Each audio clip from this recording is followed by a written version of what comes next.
Komisi Pemberantasan Korupsi atau KPK rampung memeriksa Ustadz Khalid Zaid Abdullah Basalamah pada hari ini. Ia mengaku menjadi korban dari seseorang terkait kasus dugaan korupsi dalam penyelenggaraan dan pembagian kuota haji di Kementerian Agama. Harvey Muiz divonis 6 tahun 6 bulan penjara dalam kasus korupsi timah yang merugikan negara 300 triliun rupiah. Trending topik setelah Kejaksaan Agung membongkar dugaan korupsi tata kelola minyak mentah dan produk kilang yang telah menyeret sejumlah petinggi Pertamina dan beberapa pengusaha minyak. Kata Kejaksaan, total kerugian dugaan korupsi Pertamina ini hampir 1.000 triliun rupiah.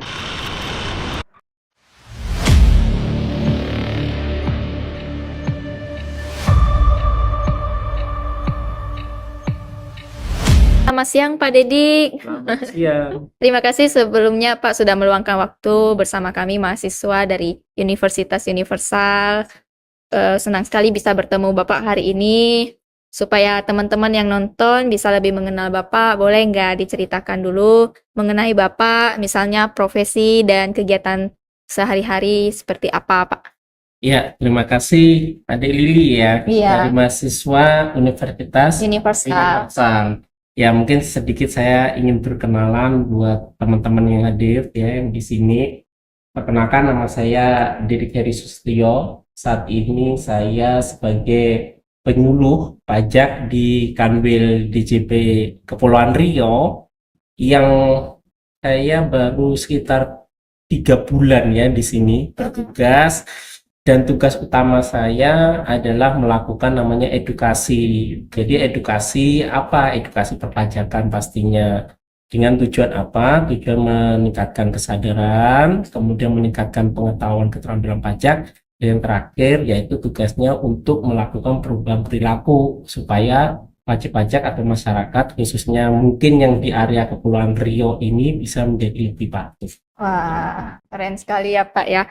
Kalau melihat dari profesi Bapak yang dekat dengan aturan dan kepercayaan dari masyarakat, tentu nilai kejujuran itu paling penting ya Pak ya. Hal yang utama itu. Yang utama ya Pak. Jadi memasuki pertanyaan pertama nih Pak yang berkaitan dengan kejujuran. Menurut Bapak, korupsi itu bagaimana Pak? Iya, kalau ini opini saya ya, dan mungkin pasti di masyarakat juga sudah bisa melihat ya, bisa menilai.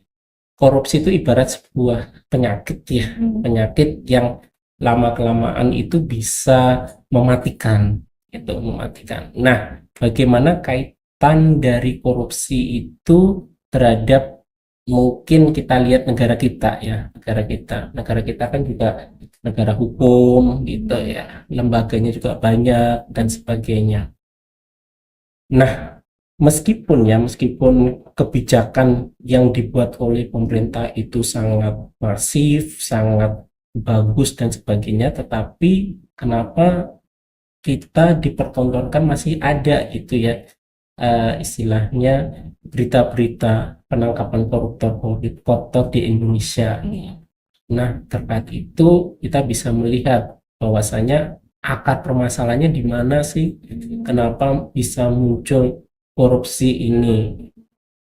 Kalau dibandingkan beberapa negara, kebetulan saya pernah di negara Jepang ya, 1 tahun di sana, tingkat korupsi di sana itu kecil, rendah. Karena apa? Di sana orang itu sudah pikir ketika dia melakukan korupsi, dia berarti sudah mengkhianati negaranya. Nah, kembali ke Indonesia nih. Di Indonesia bagaimana itu ya? Kalau akar permasalahan korupsi di Indonesia, ya mungkin kalau kita bisa lihat, bisa dari sisi kelembagaan strukturalnya, atau mungkin dari sisi individu.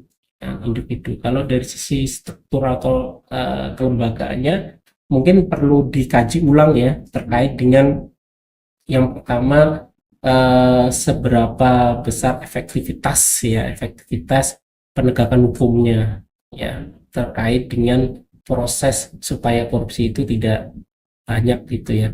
Ya paling nggak bisa menjadi tidak sebagai penyakit yang membahayakan negara Makin gitu. menyebar ya Pak Betul. ya. Kemudian dari sisi tadi pengawasan ya, dari sisi integritas gitu kan, nilai-nilai integritas yang dikembangkan di masing-masing kelembagaan, di kantor ataupun struktural yang ada di sini harus perlu di apa bahasanya, ditanamkan kembali, sering diingatkan. Nah, kalau dari segi individunya, ya kembali lagi tadi nilai-nilai yang dibangun sejak dini ya. Seperti tadi kejujuran. Kejujuran itu kan kunci ya. Kunci bahwasanya seseorang itu akan menjadi lebih apa? Menjaga tidak hanya dirinya sendiri tapi menjaga nama baik keluarga dan sebagainya. Karena taruhan kejujuran itu ya tadi, orang akan lebih beruntung jika jujur gitu loh, ya kan selama ini mungkin ada kesan orang yang jujur itu justru hancur gitu ya, kesannya kan gitu.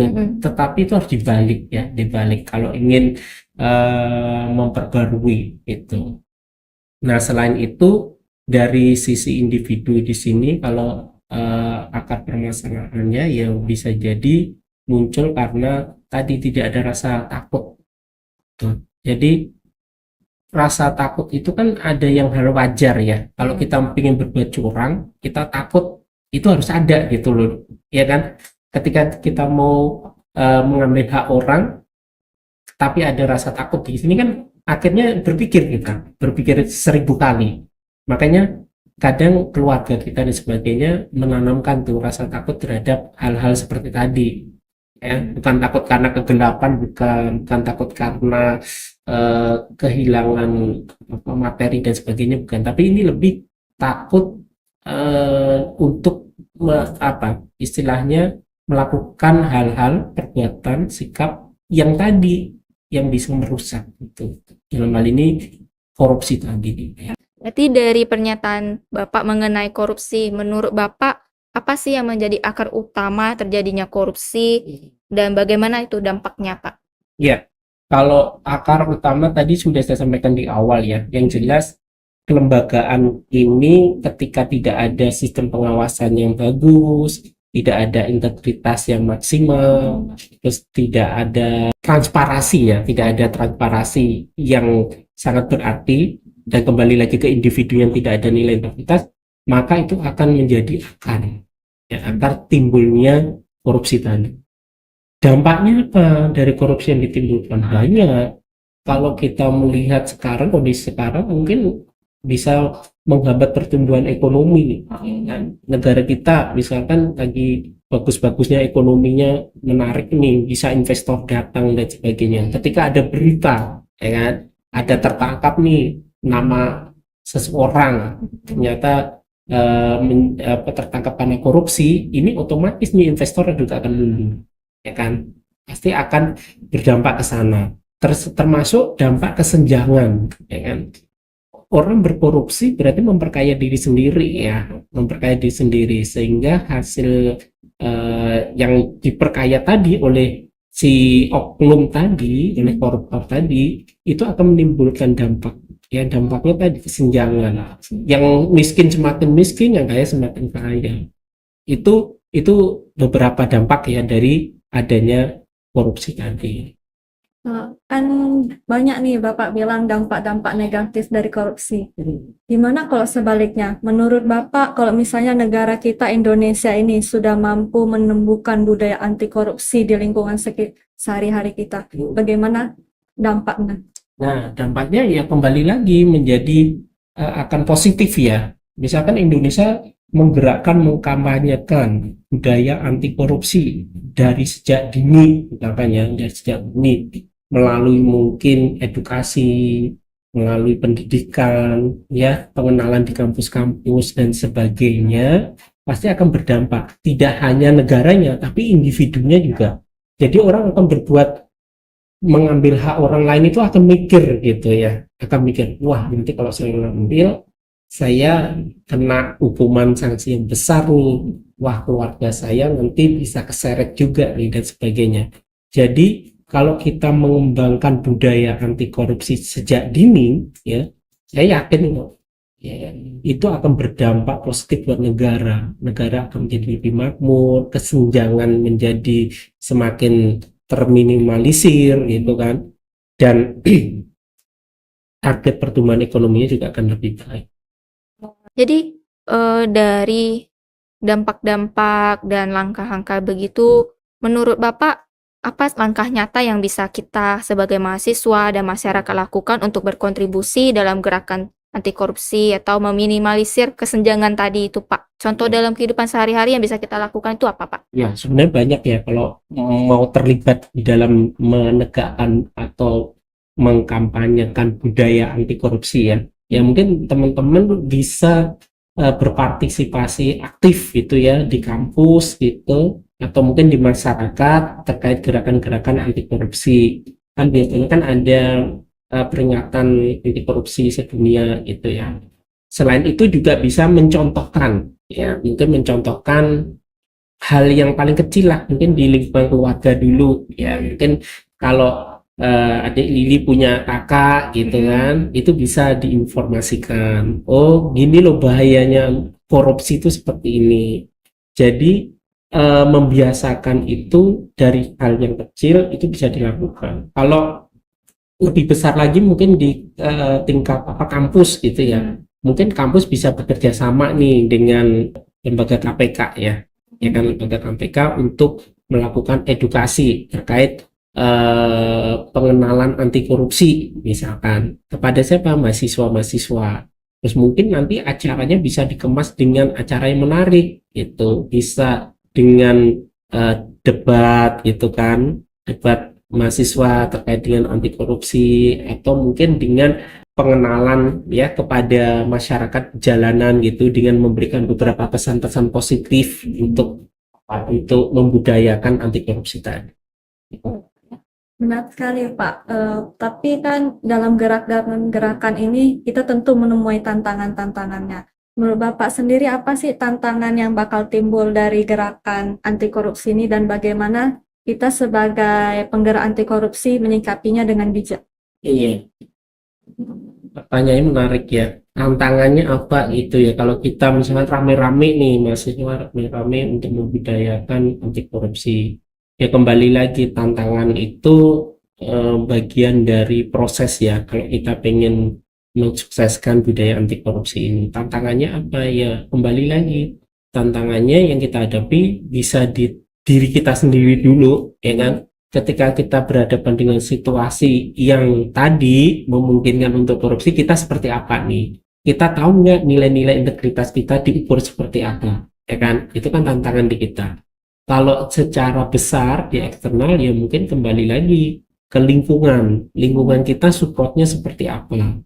Mereka biasa saja, cuek, atau memberikan support yang luar biasa. Jadi tantangan ya untuk membudayakan anti korupsi ini tidak bisa diremehkan gitu. Itu menjadi suatu hal yang bisa membuat kita untuk lebih semangat ya untuk bagaimana melawan tantangan-tantangan tadi dalam menjalankan membudidayakan terkait dengan anti korupsi tadi. Tadi sudah membahas apa itu korupsi, langkah nyatanya, kemudian dampak-dampak dan tantangannya seperti apa. Kita lanjut nih Pak. Menurut Bapak, hal apa yang sebaiknya terus diperkuat oleh pemerintah maupun masyarakat dalam upaya pemberantasan korupsi? Oke. Yang pertama yang harus dilakukan tadi ya, membentuk kelembagaan ini kelembagaan yang solid dengan pengawasan yang efektif, kemudian membuat kebijakan yang lebih mengena ya. Jadi tidak bisa dibilang kebijakan itu memihak ke satu pihak, tapi bagaimana kebijakan ini dibuat oleh si pemerintah menjadi kebijakan yang sama-sama ya dilakukan ketika terjadi hal yang tadi notabene mengarah ke hal yang tadi untuk kepentingan tertentu itu bisa diminimalisir. Selain itu juga pengenalan terkait dengan nilai-nilai integritas dan akuntabilitas dari lembaga itu. Jadi lembaga harus membuat gitu ya, mengkampanyekan kepada pegawainya untuk bisa memegang teguh integritas dan akuntabilitas buat kelembagaan tadi.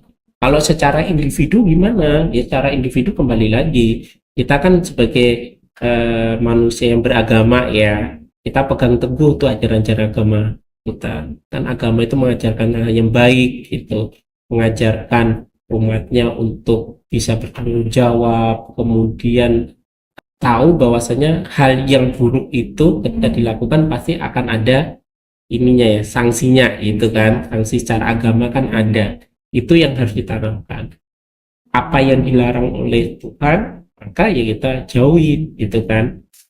Termasuk korupsi ini kan hal yang dilarang ya, karena dia sifatnya menguntungkan dirinya sendiri, mengambil hak orang lain dengan koridor yang tidak tepat, tidak benar, bahkan bisa merugikan orang lain. Jadi seperti itu. Menarik banget pembahasan dari awal sampai akhir Bapak. Mungkin ini pertanyaan terakhir kami. Ada nggak saran atau harapan Bapak bagi kami generasi muda ini sebagai pelopor anti korupsi di masa depan nanti? Oke. Jadi kan adik-adik ini kan sebagai nanti generasi emas ya 2045 mempunyai tanggung jawab yang sangat besar menjalankan tugas amanat dari penerus bangsa lah ya, dari pimpinan-pimpinan yang ada sekarang. Dan pastinya teman-teman nanti kan kelak di 2045 akan menjadi pemimpin-pemimpin yang menggantikan pemimpin-pemimpin yang lama. Nah, harapannya apa? Harapannya teman-teman nanti ketika jadi pemimpin yaitu harus berintegritas. Ya, berintegritas, berakuntabilitas, kemudian transparan. Jangan sampai terlibat di dalam konflik interest ya. Ada konflik kepentingan, jangan sampai terlibat dalam korupsi gitu.